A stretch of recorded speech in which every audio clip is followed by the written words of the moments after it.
Shalom, on this off, souls by giving all praise to Yahweh, Ba'Shem Yahushua, Ba'Shem Kal Kodash.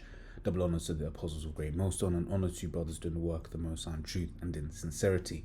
Yahweh's real name, of whom the world ignorantly calls God, Jehovah or Yahweh. His real name is Yahweh, and his son's true name is Yahushua. And when we pray Yahweh, Ba'Shem Yahushua, Burming in, Humming the and Shum, meaning names Yahweh in the name of Yahushua. I was just reading this earlier on, and wanted to build a lesson off of it. So as Isaiah 45:17 says, "But Israel shall be saved in Yahweh with the everlasting salvation. Right? Ye shall not be ashamed nor confounded, world without end." Because when the understanding of these scriptures is such that the Lord allowed for different nations to have their their different rulership, if you will, right? However, the those had time frames; those were limited in how long they could run, and things like that. However, the kingdom of Israel, right, is a kingdom that is never gonna be ended. So just to prove that, first point is Daniel 2 from verse 36. This is the dream, and we will tell the interpretation thereof before the king. Thou, O king, art a king of kings, for the God of heaven hath given thee a kingdom, power, and strength, and glory, and wheresoever the children of men dwell, the beasts of the field and the fowls of the heaven hath he given into thine hand, right, and hath made thee ruler over them all. Thou art this head of gold. And after these shall arise another kingdom inferior to thee, and another third kingdom of brass, which shall bear rule over thee. And the fourth kingdom shall be, referring to Rome, says, and the fourth kingdom which shall be strong as iron, for as much as iron breaketh in pieces, and subdueth all things, right? And as iron that breaketh all these, shall it break in pieces and bruise. And whereas thou sawest the feet and toes of potters, clay and part of iron, the kingdom shall be divided, right? But there shall be in it the strength of iron, for as much as thou sawest the iron mixed with miry clay, right? It says, and as the toes of the feet were part of iron and part of clay, so the kingdom shall be partly strong and partly broken. That's referring to this current rulership, okay? We're at the foot of that statue, right? Talking about the part of clay, part of Salakia. My mind's going blank on me, but basically the part of iron and the part of clay, the iron representing the strong nations, right? The clay representing the weaker nations. Okay, like for instance, you used to have what it says here, toes, right, equivalent to the 10 horns, right, in the book of Revelation, right? The clay nations are referred to today as the pigs, right? Portugal, Italy, Greece, and Spain, right? The iron nations are therefore Belgium, Denmark, France, Luxembourg, the Netherlands, and the UK. Okay, so it goes on saying, and whereas thou sawest iron mixed with miry clay, they shall mingle themselves with the seed of men, but they shall not cleave one to another, even as iron is not mixed with clay.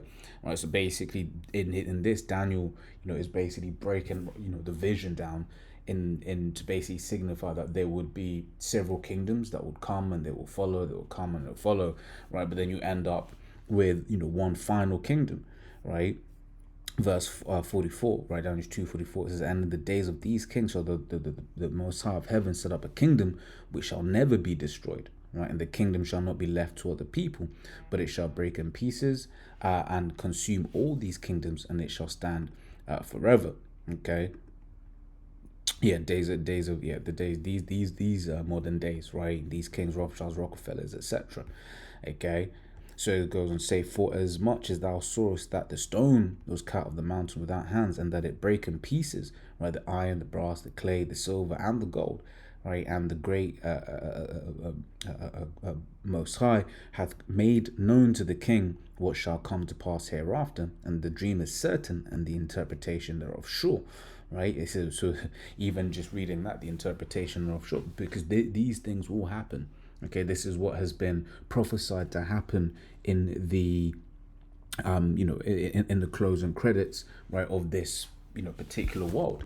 Okay, is that he will be taken down, right? Pursuing, we can grab that real quick in 2 Ezra 6, right? He will be taken down, and the new world, right, the world wherein dwelleth righteousness, right? Which in fact we can even In fact, we'll build off of this real quick. So let me just load this, right, and then we carry on from here.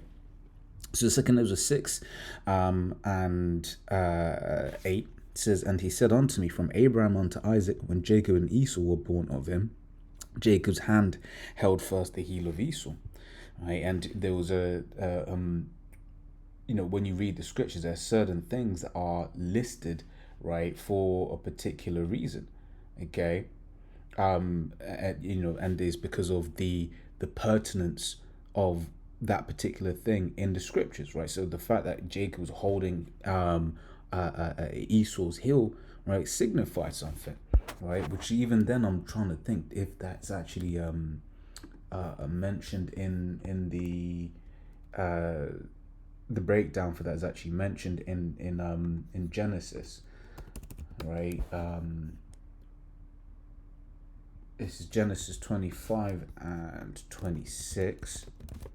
Let's read this real quick. I was trying to so Genesis 25, 26. And after that came his brother out, and his hand took hold on Esau's heel, and his name was called Jacob, and Isaac was 80 years old when she bare them, right? Supplanter. Okay, so even when I'm reading this here, right, I'm just trying to see whether it actually breaks down the significance of this reason why it's, it then therefore proves just why the Apocrypha is so important. Okay, the Apocryphas, are very important for the, general understanding of these scriptures. When you read the Maccabees, you start learning more about, the history, which then makes the story of the Gentiles, make more sense. Okay, but yeah, so like I said, just found that interesting, just thinking that through that, right? So let's read that again. 2 Ezra 6 and 8, and he said unto me, from Abraham unto Isaac, when Jacob and Esau were born of him, Jacob's hand held first the heel of Esau. For Esau is the end of the world, and Jacob is the beginning of it that followeth. Okay, so Eve, we can see he's in rulership now, right? But the Lord is basically going to set up, a new kingdom, right? So let's read why, or rather how we're going to end, how this kingdom is going to end, right? So this is 2 Peter 3 from 10. So, but the day of the Lord will come as a thief in the night, and this is the time that we are very much approaching, right? The end of this man's kingdom. Now, but it was in Ephesians. I've got a precept here. No. So it says in Ephesians, right? I'm trying to remember where it is. As a thief. Oh, Salakia, Thessalonians, shit. I'll read this real quick, right? And then we'll come back to 2 Peter 3. It says, 1 Thessalonians 5, and from the top, but of the times and of the seasons, brethren, ye have no need that I write unto you. For yourselves know perfectly that the day of the Lord so cometh as a thief in the night. For when they shall say peace and safety, then sudden destruction cometh upon them, as travail upon a woman with child, and they shall not escape. But ye, brethren, are not in darkness, that day should overtake you as a thief. Ye are all children of the light and the children of the day. We are not of the night nor of darkness. Therefore let us not sleep as do others, but let us watch and be sober. For those that are coming, we can see that the Lord is very near to getting this over and done with. Okay, we're very much approaching that time. Okay. It goes on to say, though, back in 2 Peter 3 and 10, but the day of Yahweh, right, will come as a thief in the night, in the which the heavens shall pass away with a great noise, and the elements shall melt with fervent heat, and the earth also, and the works that are therein shall be burned up. Seeing then that all these things shall be dissolved, what manner of persons ought ye to be in whole holy conversation of godliness, right? So it's like, let me actually break down these verses, right? So back in 2 Peter 3 and 10, so in the which the heavens shall pass away with a great noise, right? Basically talking about that those ICBMs, okay, and the proof of that is and the elements shall melt with fervent heat. Right, the earth also and the works that are therein shall be burned up. So basically, what has the power and the strength to make elements melt? Okay, that's talking about them ICBMs. Okay, it's talking about the ICBMs. When you see some of the destruction, you see the destruction that the atomic weapon had. Right, these ICBMs today, right, which are nuclear, they're significantly more powerful. right? So it goes on to say, verse 11, seeing then that all these things shall be dissolved, what manner of persons ought ye to be in all holy conversation and godliness, right? And the word of conversation here is anastrophe, right? A manner of life, conduct, right? G391. So that's certainly something that, we have to, be considerate of, right? This idea that, we've got to, how we carry ourselves, knowing that this place is done, right? Basically, not yet, Second Ezra 16 from 40, touches on, we're gonna you may have a business, but understanding that business is gonna come to an end. You may have a house, but understand you may lose that house.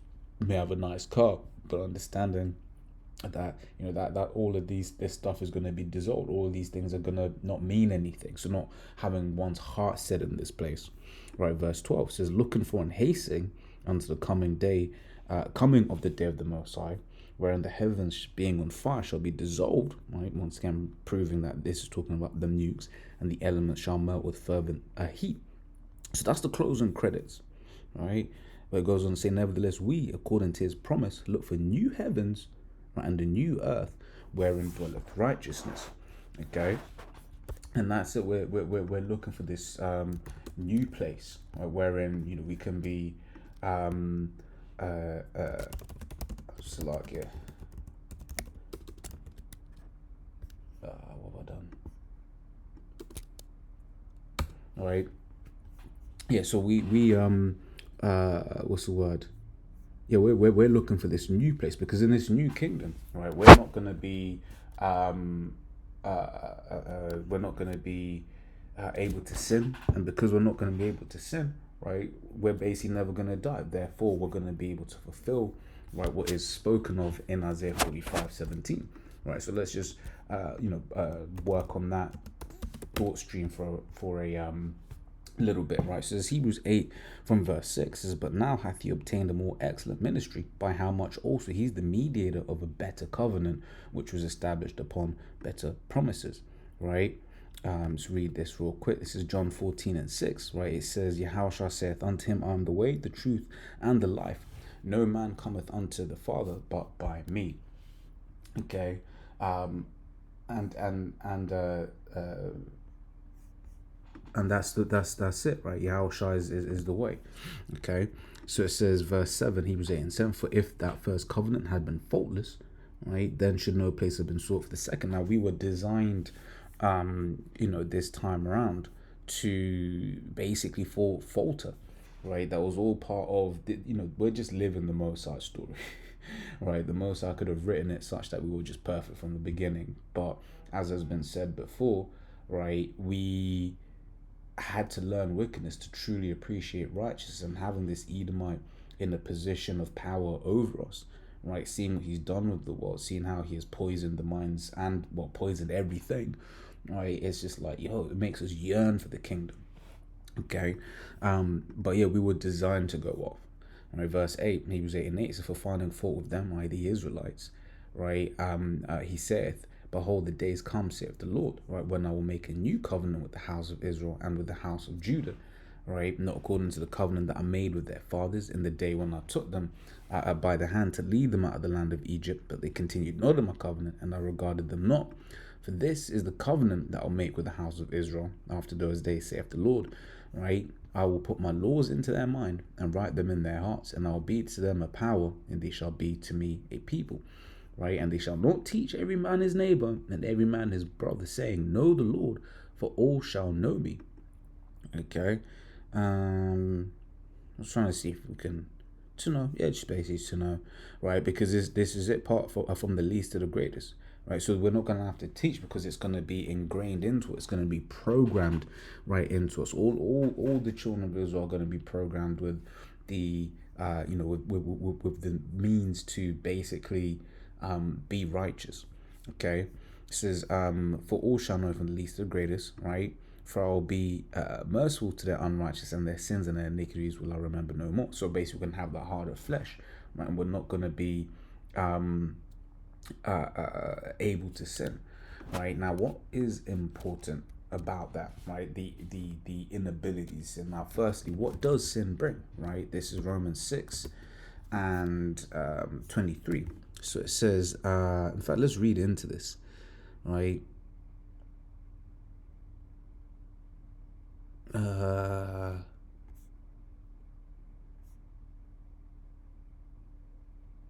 I'll read from 18. I don't know if I'll miss anything out, just at the top. But Romans 6 from 18. Being then made free from sin, ye became the servants of righteousness. I speak after the manner of men because of the infirmity of your flesh. For as ye have yielded your members servants uncleanness unto iniquity and to iniquity unto iniquity, even so now yield your members servants of righteousness unto holiness. For when you were servants of sin, you were free from righteousness. What fruit had ye in those things whereof ye are now ashamed? For the end of those things is death, right? As we're about to read, right? It says, but now being made free from sin and become servants to the Most High, ye have your fruit unto holiness and the everlasting life, right? Everlasting life. So we read in the opening precept, but everlasting kingdom, right? Verse 23, right? For the wages of sin is death, but the gift of the Most High is eternal life through Yahushua Mashiach our Lord. Now, if we can't sin, guess what? We can't die, right? And that's how we're going to end up with this eternal life. Now, each time we have been brought low, it's because of our iniquity, right? When you look at the fact that we're in this particular captivity, it's because of our iniquity, right?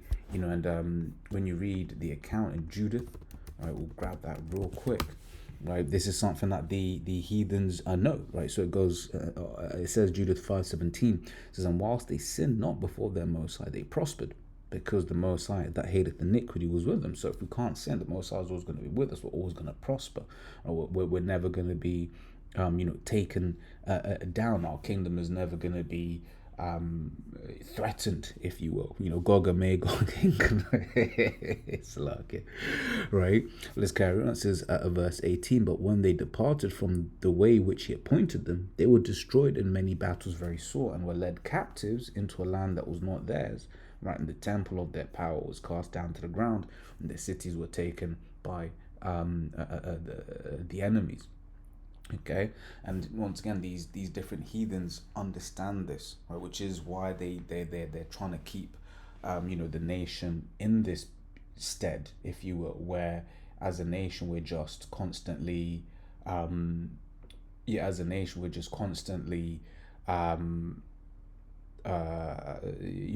just being led to do stuff that is to our destruction, to our detriment. Okay, and that's certainly something that we look forward to in the kingdom, that we're all going to be righteous, right? As we read in this. In fact, we've not read that.